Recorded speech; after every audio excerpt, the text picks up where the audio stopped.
নমস্কার, জয় শ্রীরাম। আজকে accountancy second ক্লাসটা করাবো।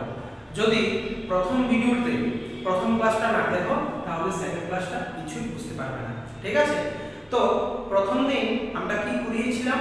আমরা প্রথম দিন করিয়েছিলাম প্রফিট এন্ড লস অ্যাপ্রোপ্রিয়েশনের একটা ফরম্যাট, এটাও রুলসের মধ্যে পড়ে। আজকে যেটা করাবো সেটাও রুলসের মধ্যে, এটা সেকেন্ড রুলস, ঠিক আছে?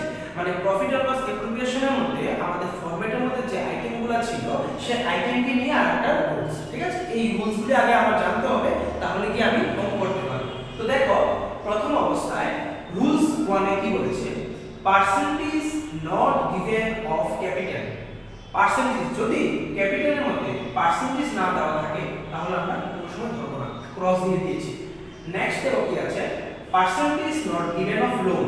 লোনের উপর যদি কোনো ধরনের পার্সেন্টেজ না দেওয়া থাকে অলওয়েজ 6% ধরে করতে হবে। 6% এজুইম সব সময় 6% ধরে করতে হবে। নেক্সট এ কি আছে? Percentage not given of drawings. Drawings এর ক্ষেত্রে যদি কোনো ধরনের পার্সেন্টেজ না দেওয়া থাকে তাহলে আমরা ধরবো না। নেক্সট এ কি আছে দেখো?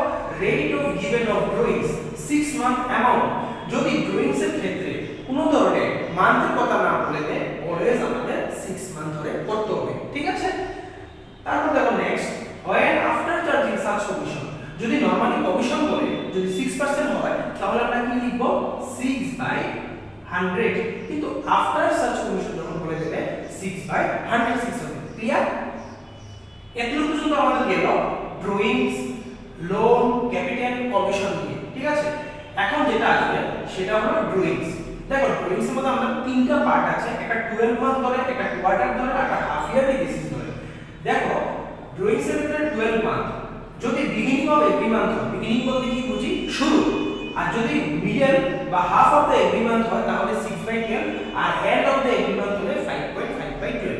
তো ড্রয়িংস থেকে আমরা কি শিখলাম? যে যখন শুরু হবে কোনো মান্থ থেকে তখন 6.5 তে হবে, যদি মাঝ বরাবর হয়ে যায় মিডলে তাহলে 6/12 হবে, আর শেষের দিকে হলে 5.5/12 হবে। এবার দেখো নেক্সট কোয়ার্টার ক্ষেত্রে beginning of the each quarter. একটা কথা মনে রাখবে, কোয়ার্টার বেসিক্যালি 12 মান্থের মধ্যে চারটা করে হয়, 3 মান্থ পর পর, ঠিক আছে? তো beginning of the each quarter যদি হয় শুরুতে তাহলে 7.5/12, আর মিডল বা half of the each quarter যদি হয় তাহলে 6/12, আর end of the each quarter যদি হয় তাহলে হবে 4.5/12। নেক্সট কি আছে? ড্রয়িংস হাফ ইয়ারলি ক্ষেত্রে যদি বিগিনিং অফ ইচ পিরিয়ড হয় তাহলে 9/12 শুরুতে, যদি মিডল বা half of the each period হয় তাহলে 6/12, আর end of the each period হলে 3/12, ঠিক আছে? তাহলে ড্রয়িং সবকিছুর মধ্যে আমরা দেখছি কোনটার মধ্যে আছে 12 মান্থ সাম, কোনটার আছে কোয়ার্টার, কোনটার মধ্যে আছে হাফ ইয়ারলি। একটা জিনিস লক্ষ্য করো স্টুডেন্ট, প্রত্যেকটির মধ্যে দেখো বি নাম্বার যেটা 6/12, এটাও 6/12, এটাও 6/12। তার জন্য আমরা প্রথমে শিখছিলাম যে ড্রয়িংস এর মধ্যে কোনো ধরনের মান যদি উল্লেখ করা না থাকে অলওয়েজ আমাদের 6 মান্থ ধরে করতে হবে।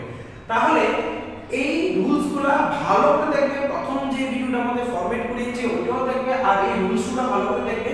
এই দুইটা রুলস যদি আমরা ভালো করে জানি তাহলে আমরা নেক্সট থার্ড ক্লাসে আমাদের সেই অঙ্কগুলো ধরতে পারবো, ঠিক আছে? তো আজকের জন্য ভিডিওটা এখানে শেষ করছি।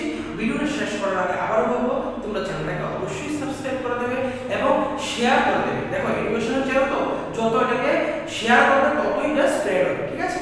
আজকের জন্য এখানে শেষ করছি। নমস্কার।